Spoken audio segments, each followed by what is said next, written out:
Hello welcome back to my YouTube channel. और आज की वीडियो के अंदर हम देखने वाले हैं सिंध एम डी कैट।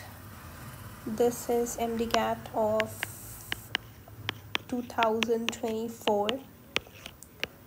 सो ये रिकंडक्ट वाला है। So let's get started with our today's MCQs. पहला हमारे पास सवाल है, व्हाट आई फाउंड कि biology section is quite easy. Anyways let's start. पहला सवाल है, CD4 receptor site is found in all types of cells except what. ठीक है, CD4 रिसेप्टर जो साइट है वो कहाँ मौजूद नहीं है। तो for the people who do not know ये CD4 क्या है, तो CD4 रिसेप्टर एक तरह का, मैं बोल सकती हूँ कि दिस इज़ अ ग्लाइकोप्रोटीन। ठीक है, जो कि मौजूद होता है on the surface of a cell. ये सेल है मेरे पास, कंसिडर करें, और इस सेल के ऊपर मेरे पास एक CD4 रिसेप्टर है, एक ग्लाइकोप्रोटीन है।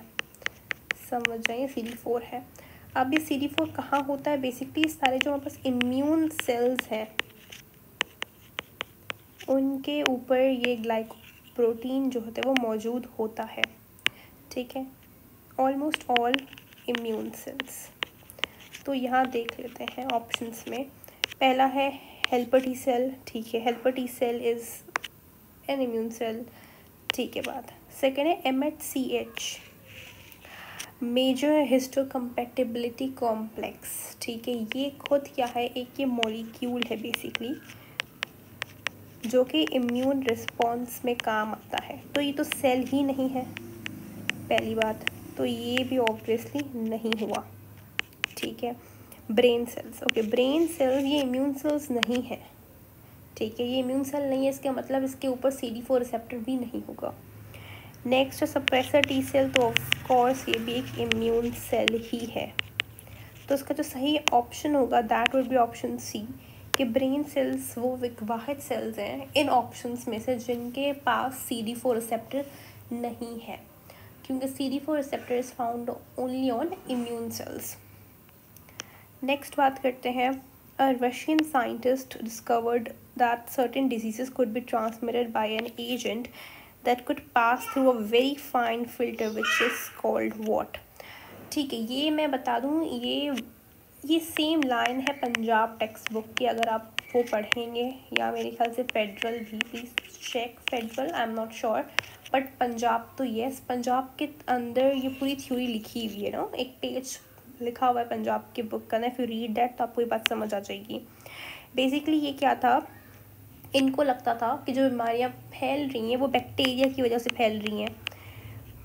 तो उन्होंने क्या किया, एक फ़िल्टर बनाया, इतना छोटा फ़िल्टर बनाया कि उससे जो हमारे पास है बैक्टीरिया है वो पास ना हो सके। ठीक है, फिर उन्होंने फ़िल्टर किया। लेकिन वायरस तो बैक्टीरिया से भी ज़्यादा छोटा होता है, तो बैक्टीरिया तो यहाँ बैठ गया, यहाँ फ़िल्टर हो गया, लेकिन वायरस तो ऑफ कोर्स अंदर आया होगा, यहाँ पे वायरस मौजूद था। फिर उन्होंने टेस्ट किया को, तो ये वापस से डिजीज़ कॉज कर रहा था। तो इसका मतलब ये हुआ कि ये जो ऑर्गेनिज्म है ये बैक्टीरिया से भी छोटा है, ये जो चीज़ है। ओके, तो क्या वो एजेंट था?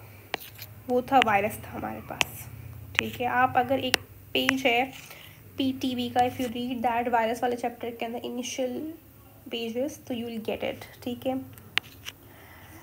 नेक्स्ट है हमारे पास examples of reverse transcribing diploid single stranded RNA virus. क्या है इसमें से? ठीक है, रिवर्स ट्रांसक्रिप्शन की बात हो रही है। आपको पता है रिवर्स ट्रांसक्रिप्शन किसके अंदर होता है? HIV के अंदर होता है। और ऐसे वायरसेस, ठीक है, जो कि रिवर्स ट्रांसक्रिप्शन या करते हो, या जिनके अंदर रिवर्स ट्रांसक्रिप्टेज एक एंजाइम मौजूद हो, इनको कहते हैं रेट्रोवायरसेस। तो ये भी MCQs पूछा जा सकता है। ठीक है, और यहाँ पे आंसर होगा HIV। नेक्स्ट है, viruses are called non cellular infectious entities. क्यों? इनको नॉन सेलुलर क्यों बोला जाता है? क्योंकि सेल नहीं है इनके पास, और ये इन्फेक्शन भी कॉज कर रहे हैं। क्यों? They are pathogens and cause infections. ये पैथोजेंस हैं। पैथोजेंस ऐसे ऑर्गेनिज्म जो कि इन्फेक्शन कॉज करते हैं, ठीक है, लेकिन पैथोजेंस सेल्यूलर होते हैं। They can replicate inside as well as outside the living cells. नहीं, वायरस जो है वो आउटसाइड जो सेल, आउटसाइड द सेल वो लिव नहीं कर सकता, इट्स नॉन लिविंग। तो ये भी ऑप्शन गलत हुआ। They cause infections and can only replicate inside living cell. Yes, this is correct. They have capsid to infect the host. Again depends on the virus to virus. तो यहाँ पे जो सबसे बेस्ट ऑप्शन होगा that would be option number C. Next बात करते हैं, which statement is correct about the glycolysis process. Glycolysis के प्रोसेस में क्या क्या स्टेटमेंट सही है? अब बेसिकली यहाँ पे ग्लाइकोलिसिस की बात हो रही है, तो ये बात हो रही है रेस्पिरेशन की। तो रेस्पिरेशन के अंदर हमारे पास 3 स्टेप्स होते हैं। फर्स्ट इसको हम बोलते हैं ग्लाइकोलिसिस,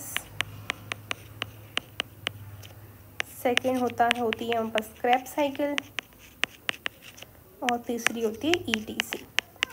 तो ये पूछ रहे हैं कि ग्लाइकोलिसिस के अंदर क्या चीज़ सही है। वैसे बात की जाए तो ग्लाइकोलिसिस के अंदर 2 ATP, ठीक है, मैं आपको 2 बातें बताती हूँ। पहली बात कि ग्लाइकोलिसिस के अंदर वैसे तो 4 ATP बनती हैं, प्रोड्यूस होती हैं, और 2 ATP जो हैं वो कंज्यूम हो जाती हैं। ये बात सही है, लेकिन जब भी आपसे सवाल पूछा जाता है वो पूछा जाता है नेट ATP का। तो अगर मैं नेट ATP की बात करूं तो नेट ATP जो प्रोड्यूस होती हैं 2, और जो कंज्यूम्ड होती हैं वो भी 2 होती हैं। इसके लिए इसका जो ऑप्शन सही है that would be option number A, क्योंकि बहुत सारे बच्चे इस MCQs में जो है कंफ्यूज हुए थे कि इसका आंसर या फिर A होगा या फिर B होगा। लेकिन आप बात याद रखें कि हमेशा नेट ATP की बात की जाती है। तो नेट ATP में 2 प्रोड्यूस होते हैं और 2 कंज्यूम होते हैं। Okay, next, during the light dependent phase of photosynthesis the water molecule is broken down into what। ठीक है, वाटर मॉलिक्यूल बनाए H2O, किस में ब्रेक होगा? 2 हाइड्रोजन आइंस प्लस आधा ऑक्सीजन निकलेगा और 2 इलेक्ट्रॉन्स। ऑप्शन नंबर A बिल्कुल सही हो। ATP is best defined as what. तो एक ऐसा मॉलिक्यूल होता है कि एनर्जी रिच मॉलिक्यूल है जिसमें से अगर हम फॉस्फेट निकालेंगे तो एनर्जी प्रोड्यूस होगी। तो option number D would be the right option. Okay, next is erythrose, the type of monosaccharide which is commonly known as what। तो erythrose एक टेट्रोस है। ठीक है, कितना आसान सवाल है ये कि erythrose एक 4 कार्बन शुगर है। ये अगर आप एग्जाम्पल्स में देखेंगे, अगर STB के अंदर भी या फिर FTB के अंदर, ये दोनों के चार्ट्स बने हुए इन 2 बुक्स के अंदर, उसके अंदर ये मौजूद है ये example. The hypothalamus produces the signaling molecule like, एक signaling molecule प्रोड्यूस करता है जब हमारे बॉडी के अंदर एक पैथोजन घुस आता है। ठीक है, तो जो सिग्नलिंग मॉलिक्यूल है दैट इज़ प्रोस्टाग्लैंडिन। और प्रोस्टाग्लैंडिन के बारे में आपने पढ़ा होगा, इट कॉजेज फीवर टू। ये एक स्टीरॉइड है। ठीक है, स्टीरॉइड नहीं, मैं कहूँगी एक लिपिड है ये। We can call it's a lipid. ठीक है, आपने पढ़ा होगा बायोमोलिक्यूल वाले चैप्टर के अंदर। In electron transport chain ultimate electron acceptor कौन होता है? तो it's of course oxygen. Oxygen ही आखिरी में सारे इलेक्ट्रॉन्स जो है गेन करता है। Alright, so that was it for this video. We'll be doing more, we'll be solving the whole paper in the next video. Till then, take care and do not forget to like, share and subscribe to my channel.